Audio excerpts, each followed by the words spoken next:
Baik, kita akan dengar firman Tuhan dan seperti yang sudah diumumkan bahwa sepanjang bulan Juni tema yang kita bahas adalah generosity. Ya, generosity. Dan untuk sesi yang pertama pada siang ini saya akan bicara tentang generous mindset atau pikiran yang generous, pikiran yang mau jadi berkat. Pikiran yang mau bantu orang lain, pikiran yang mau memberi. Dan ini yang akan kita bahas bersama. Ada sebuah istilah ekonomi yang mungkin saudara semua pernah dengar, yang disebut sebagai scarcity. Apa itu scarcity? Scarcity itu adalah artinya kebutuhan dan keinginan manusia itu sangat besar. Keinginan manusia itu besar, bahkan tak terbatas. Sedangkan sumbernya, source-nya sangat terbatas. Jadi di satu pihak keinginannya tak terbatas, selalu mau lagi dan mau lagi dan mau lagi, tapi sumbernya apa? Terbatas. Nah, itu sebabnya manusia pada dasarnya melihat kondisi seperti ini, manusia itu egois akhirnya. Karena hanya mau terima. Karena keinginannya sangat apa? Besar. Nah, di dalam Amsal 21 ayat 26, coba kita lihat. Amsal 21 ayat 26 berkata begini. Keinginan bernafsu sepanjang hari. Keinginan yang tanpa batas itu. Tetapi bisa baca sama-sama? Tetapi orang benar memberi tanpa batas. Jadi begini saudara, pada dasarnya manusia itu adalah pribadi yang suka menerima. Ya. Tetapi kalau kita melihat tadi Alkitab bilang kalau kita adalah orang benar, maka kita adalah orang yang punya mindset yang berbeda. Kita adalah orang yang suka memberi. Orang benar tadi dikatakan suka apa? Memberi. Jadi saudara-saudara pada dasarnya ada orang yang memang maunya minta-minta terus. Tapi Tuhan ingin kita menjadi orang yang jadi berkat dan memberi dan memberi dan memberi. Nah, inilah yang saya mau bahas. Sebuah mindset yang penting yang saya beri nama tadi generous mindset. Nah, di dalam Alkitab ternyata ada satu tokoh yang terkenal dan Tuhan memberikan kepada tokoh ini yang namanya generous mindset. Dan tokoh ini namanya adalah Abraham. Mari kita lihat Kejadian pasal 12 ayat 2 sampai 3. Saya akan bacakan, perhatikan. Aku akan membuat engkau menjadi bangsa yang besar dan memberkati engkau serta membuat namamu masyhur dan engkau akan menjadi apa? Berkat.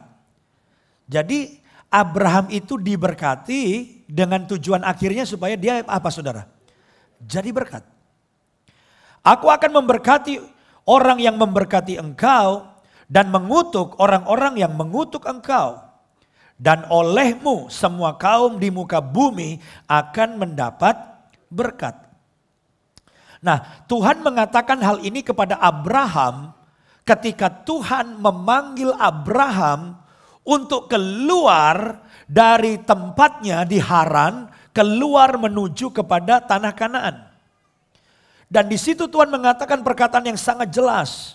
Tuhan berkata, Abraham engkau akan diberkati dengan maksud supaya Abraham apa tadi? Menjadi berkat. Saudara diberkati dengan maksud supaya saudara jadi berkat. Nah, inilah mindset baru kita. Saya mau jadi berkat. Coba katakan sama-sama. Saya mau jadi berkat. Sekali lagi dengan suara keras. 1, 2, 3. Saya mau jadi berkat. Ini mindset kita. Nah, siang ini yang akan kita pelajari adalah nilai-nilai dari generous mindset itu apa saja. Orang yang punya generous mindset itu menjalani kehidupan dengan nilai-nilai. sesuai dengan mindset mereka yang generous. Ada 3 hal yang saya ingin sampaikan, nilai-nilai dari generous mindset yang Tuhan ingin kita menghidupinya. Yang pertama, memberi itu membawa sukacita dan berkat. Ini harus ada dalam pikiran kita. Selama saudara punya mindset memberi itu rugi, saudara nggak bisa generous. Selama saudara berpikir bahwa memberi itu artinya saudara kurang, habis, bisa miskin, saudara nggak bisa generous. Tapi kalau saudara punya value dalam hidup saudara, karena saudara punya generous mindset, bahwa memberi itu membawa sukacita dalam hidup kita.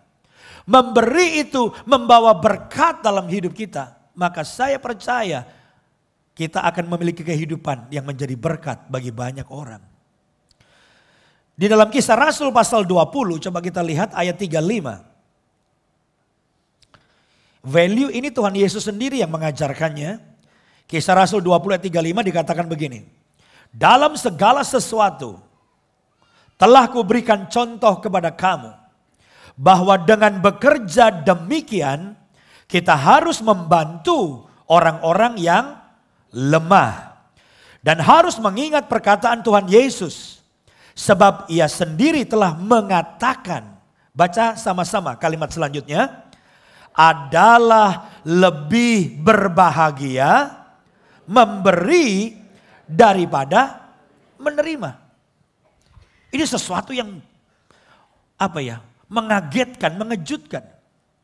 Saya tidak menolak bahwa di dalam menerima itu ada sukacita. Saya pun kalau dapat hadiah senang. Nggak tahu dengan saudara. Kalau saudara dapat gift, dapat kado, suka nggak? Suka. Jadi dalam menerima ada sukacita nggak?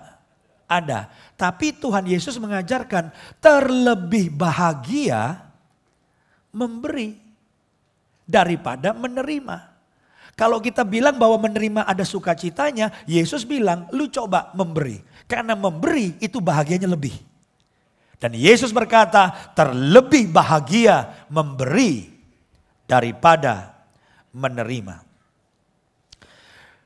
Dalam sebuah riset, orang-orang yang suka memberi itu diriset, saudaraku. Dan hasilnya dituliskan dalam sebuah buku yang berjudul The Paradox of Generosity. Maka ada 5 manfaat dari orang yang suka memberi. Yang pertama, ini hasil riset ya. Orang-orang yang suka memberi itu mengaku bahwa mereka merasa sangat bahagia. Ini hasil riset. Saya tidak tahu apakah saudara punya pengalaman ketika saudara memberi. Saudara tiba-tiba ada sukacita. Pernah nggak saudara ngasih pertolongan sama orang, bantu temen, dan pulangnya tuh sukacita banget. Kalau ada yang punya pengalaman itu bisa angkat tangan. Ada yang punya pengalaman, 1, 2, wow cukup banyak. Jadi pada saat saudara memberi, membantu orang yang kita bantu itu pasti senang dong. Betul nggak saudara? Ya, tapi jangan lupa saudara sendiri akan mengalami sukacita yang luar biasa. Dan itu yang Yesus katakan.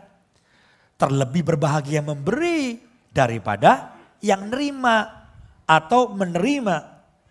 Yang kedua, orang yang suka memberi itu terhindar dari depresi. Saya tidak tahu logikanya seperti apa karena ini hasil survei. Tapi mungkin kalau saya menghubungkan, orang depresi itu kan yang selalu mikirin dirinya. Masalahku, aku orang yang paling malang di dunia, aku ini yang persoalannya paling gede. Itu bikin depresi. Tapi pada saat saudara mulai perhatikan orang lain, bahkan membantu orang lain, tiba-tiba kita jadi gak depresi. Tiba-tiba kita mengalami sesuatu yang luar biasa karena Tuhan memberikan sukacita pada kita, penghiburan pada kita. Dan ini hasil yang kedua dari orang yang suka memberi terhindar dari depresi. Yang ketiga, orang-orang yang suka memberi itu mengaku bahwa mereka sehat secara jasmani. Jadi ternyata memberi itu bikin sehat. Mungkin juga karena orang memberi itu pikirannya positif. Ya, mau bantu orang jadi membuat tubuhnya sehat. Yang keempat, Dari hasil riset, orang-orang yang suka memberi itu ternyata, saudaraku, terjadi pertumbuhan pada potensi mereka. Potensi itu luas. Potensi dalam dirinya, termasuk juga mungkin dalam pergaulannya, networkingnya, pengaruhnya. Karena tanpa kita sadari pada saat kita memberi, membantu orang, jadi berkat, itu semua hal dalam diri kita meningkat. Seperti saya katakan tadi, ada orang yang memang dalam hidupnya selalu begini. Minta-minta, mau dapat. Dan ada orang dalam hidupnya memang punya mental generous tadi, mau memberi.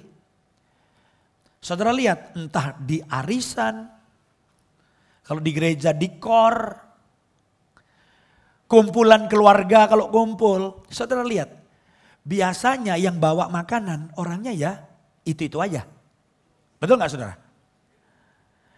Dan yang gak pernah bawa makanan yang ya itu-itu aja. Dan yang punya hobi kalau makanan lebih dibungkus, orangnya ya itu aja. Sudah ada di mindsetnya. Tinggal saudara pilih, mau yang bawa makanan, mau yang makan doang, dan kalau ada lebih ngebungkus. Itu di tangan kita. Nah itu sebabnya saudara-saudara, penting sekali saudara kemudian merenungkan. Kira-kira mana yang punya potensi bertumbuh dalam hidupnya? Yang ngambil terus atau yang beri terus? Saudara lebih senang mana? Orang yang bawa makanan atau orang yang cuma ngabisin makanan dan bungkus? Maaf ya, di sini nggak ada yang ngebungkus. Itu pasti yang nun jauh 1000 kilometer dari tempat ini, saudaraku. Daripada saya nggak pulang. Saya yakin, walaupun bisik-bisik, pernah nggak ngomongin orang begituan? Orang seperti itu potensinya nggak bisa naik. Tapi kalau saudara jadi orang yang punya generous mindset, saudara pergi ke core mikir, saya pengen bawa sesuatu. Arisan, saya pengen bawa sesuatu. Kumpulan keluarga besar, saya pengen bawa sesuatu. Itu karena mindsetnya mau memberi.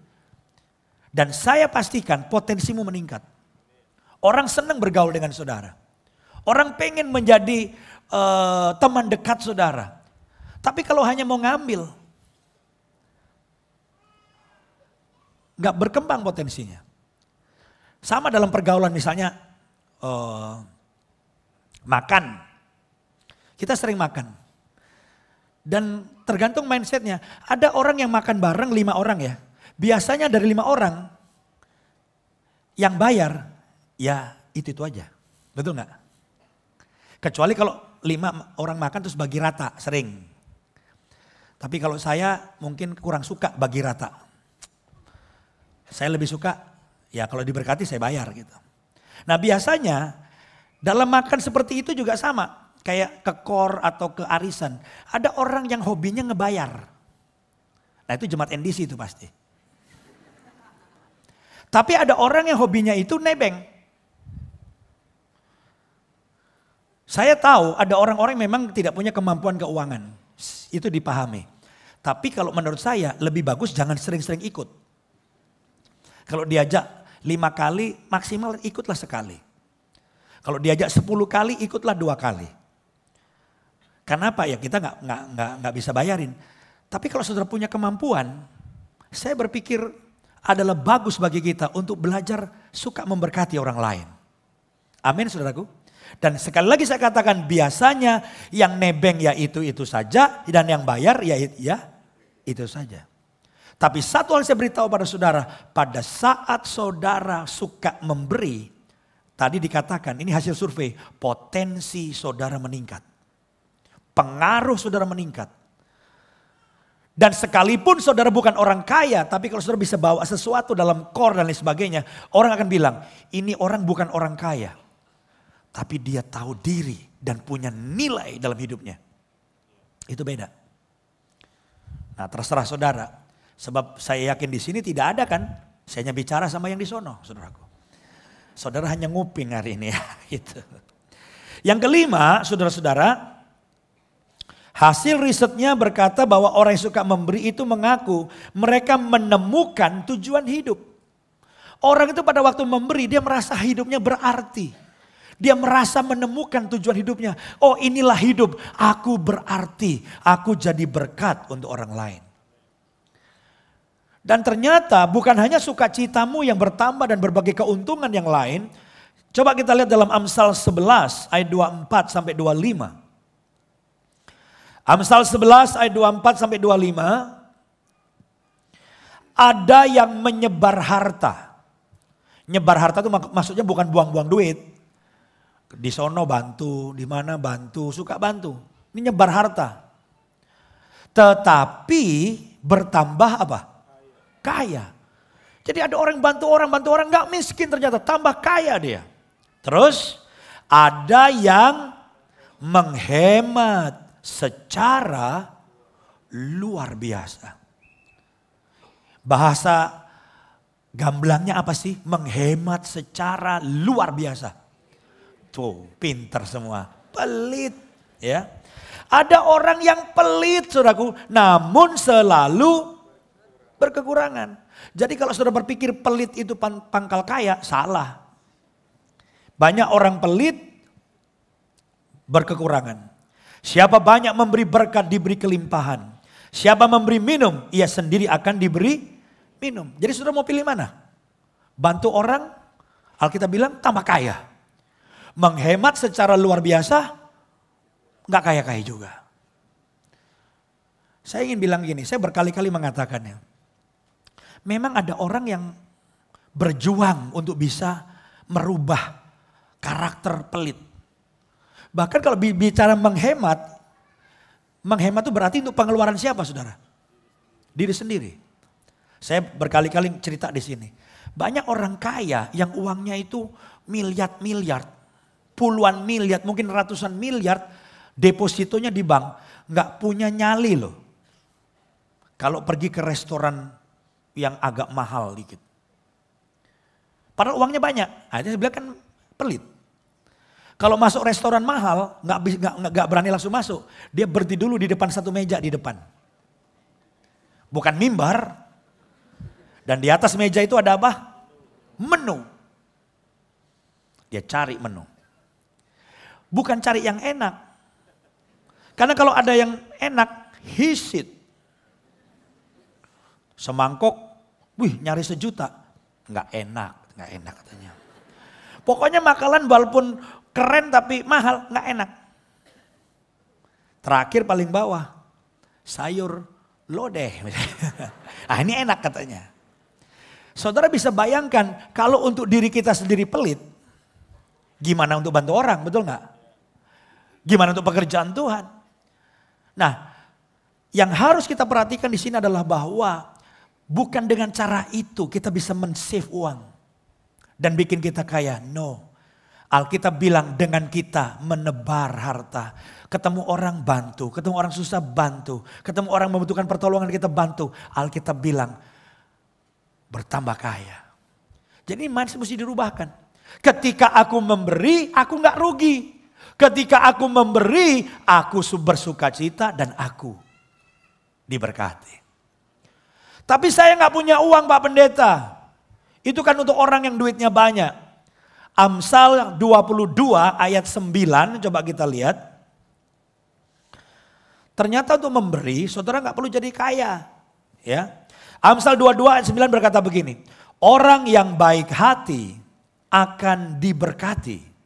Karena ia membagikan rezekinya dengan orang miskin. Coba perhatikan ayat itu. Sangat menarik tidak dikatakan orang yang kaya. Bukan. Alkitab nggak berkata orang yang kaya raya. Bukan. Alkitab berkata orang yang apa? Baik hati. Jadi kapan kita bisa mulai memberi? Sekarang. Saya nggak bisa bawa bebek panggang ke kor. Tapi bisa bawa singkong goreng kan. Kita hanya berpikir apa yang aku bisa berkati. Percayalah ketika sudah mulai berpikir untuk memberkati, berpikir memberkati, Di situ sukacitamu bertambah, potensimu meningkat. Dan saudara punya pengaruh lebih baik. Dan ini yang harus kita lakukan. Pada waktu kita menolong orang, mungkin kita berpikir cuma 500.000. Bagi orang yang duitnya banyak, saudara kasih 500.000 nggak berarti. Tapi bagi orang yang hampir mati kelaparan, 500.000 itu sangat bernilai. Saya ingin mengutip perkataan Henry Longfellow. Dia bilang gini, give what you have to someone. It may be better than you dare to think. Berikan apa yang kamu miliki untuk seseorang. Itu mungkin lebih besar dari yang kamu pikirkan. Dampaknya, manfaatnya jauh lebih besar daripada yang mungkin pernah kita pikirkan. Dan ini yang pertama, nilai dari seorang yang punya generous mindset. Memberi bagi dia adalah satu sukacita dan membawa berkat. Yang setuju katakan amin. Dan berikan kemuliaan bagi Tuhan. Haleluya. Yang kedua, memberi tanpa mengharapkan kembali. Orang yang punya generous mindset itu kalau memberi tanpa pakai kalkulator. Orang yang punya generous mindset itu memberi nggak pakai sipwa. Dihitung dulu. Kalau aku ngasih dia, bisa balik modal nggak ya? Ini mah bukan generous mindset, ini pedagang, otak pedagang. Melakukan apapun ujung-ujungnya mau untung. Tapi kalau orang punya hati suka memberi, mau jadi berkat, dia memberi dan memberi tanpa ada ekspektasi apapun. Dan itu yang dikatakan Yesus dalam Lukas pasal 6 ayat 34. Coba kita lihat Lukas 6 ayat 34. Dan jikalau kamu meminjamkan sesuatu kepada orang, karena kamu berharap akan menerima sesuatu daripadanya, apakah jasamu? Orang-orang berdosa pun meminjamkan kepada orang-orang berdosa supaya mereka menerima kembali sama banyak. Jadi kalau kita memberi bantu orang dengan pikiran satu saat biar dia balik dong. Bantu aku.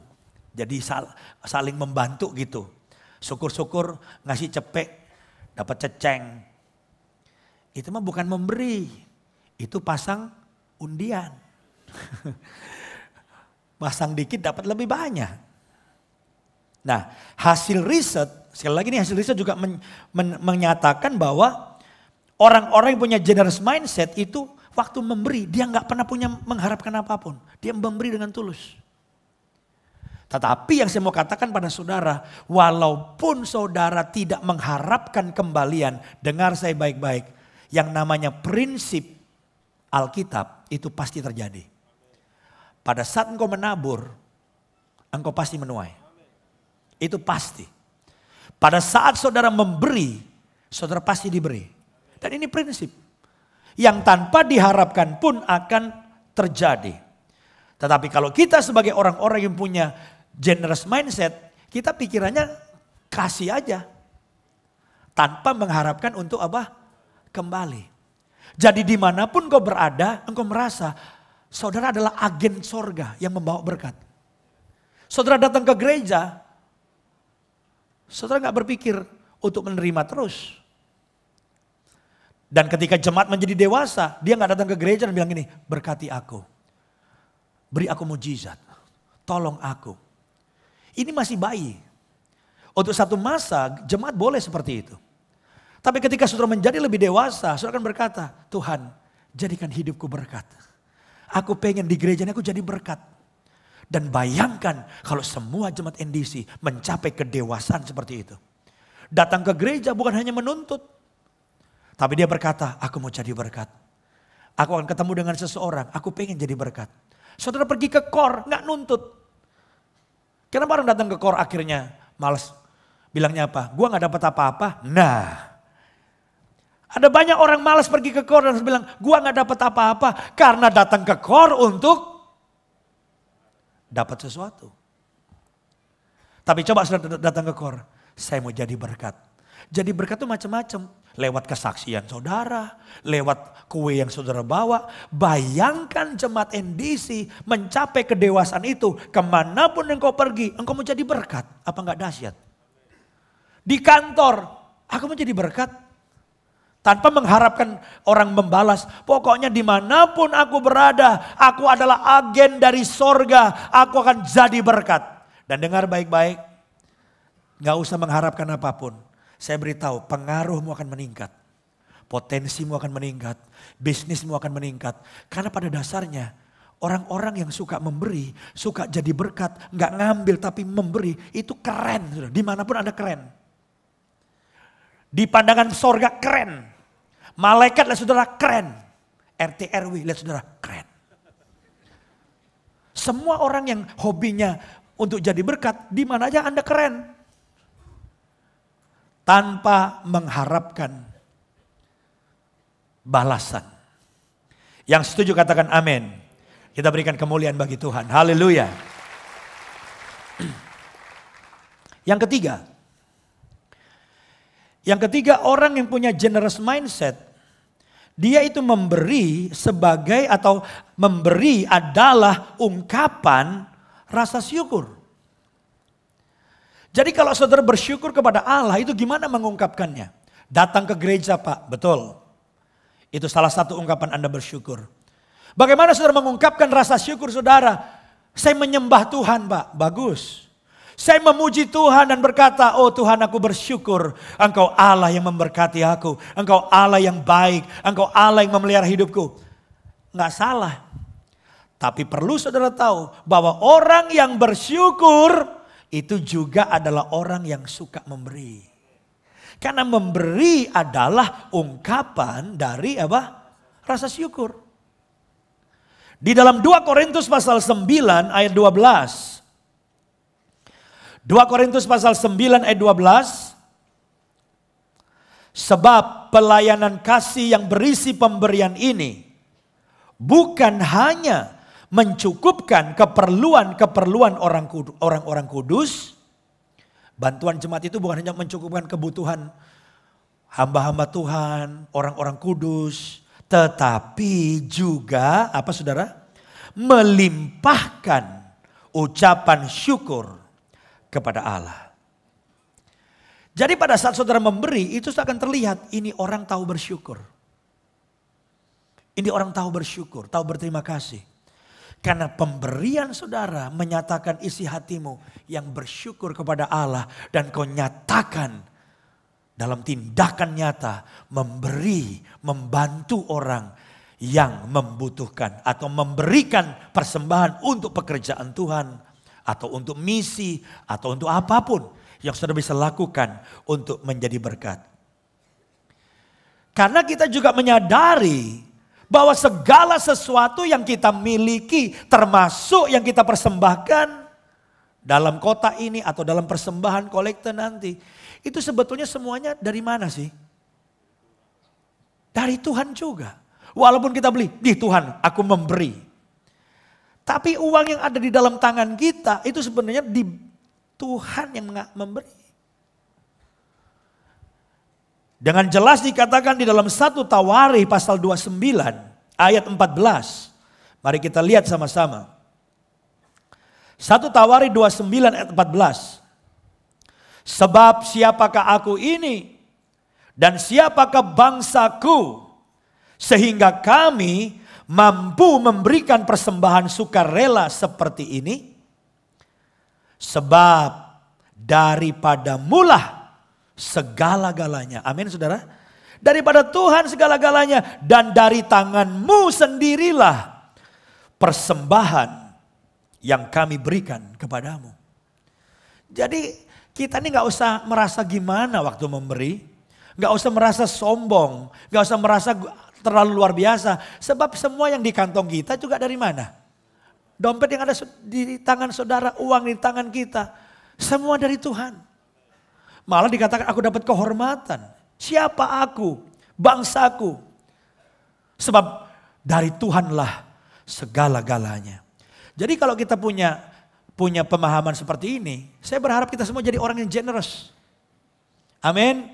Bukan jemaat yang tiap datang, Tuhan, Tuhan. Tiap kali datang, Tuhan, Tuhan, minta aja. Terlebih berbahagia memberi daripada menerima. Terlebih berkat memberi daripada menerima. Nanti mindset kita berubah. Nanti semua tiba-tiba jadi orang yang hebat. Tanpa kita mengharap. Kapan kemiskinan berhenti dari hidup kita? Pada saat kita mulai memberi. Enggak perlu panggil pendeta luar negeri. Aku patahkan roh kemiskinan. Aku patahkan kutuk kemiskinan. Semuanya dianggap kutuk, saudaraku. Padahal sebetulnya datang dari apa? Gaya hidup yang tidak memberi. Menjadikan kemiskinan terus ada dalam hidup kita. Hentikan kemiskinan dengan cara apa? Memberi.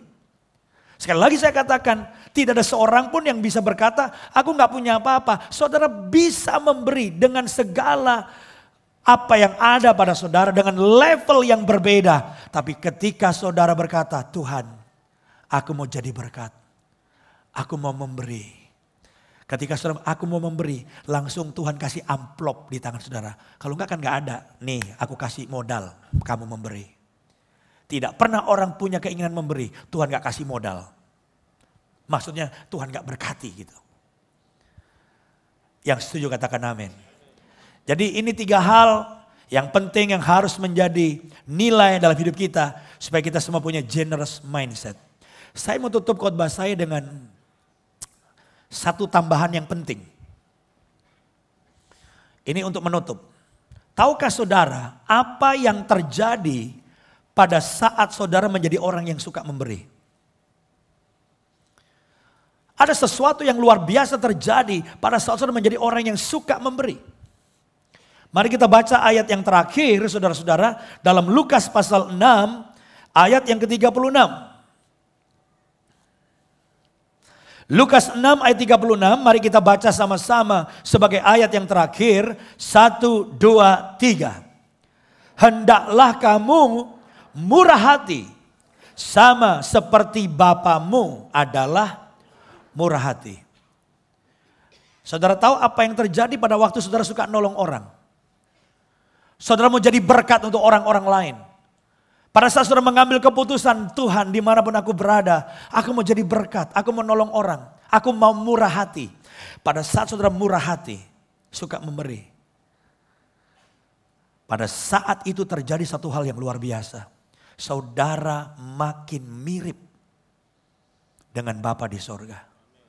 Tadi ayat tadi berkata, hendaklah kamu murah hati sama seperti Bapakmu adalah murah hati. Kita suka nyanyi, aku mau jadi seperti Yesus, aku mau jadi seperti Yesus. Saya mau tanya, kapan kita jadi seperti Yesus? Pada saat kita murah hati. Makin saudara menjadi seorang pemberi, makin saudara makin serupa dengan Yesus. Siapa pemberi yang terbesar di dunia ini? Siapakah pemberi yang terbesar dalam sepanjang sejarah dunia?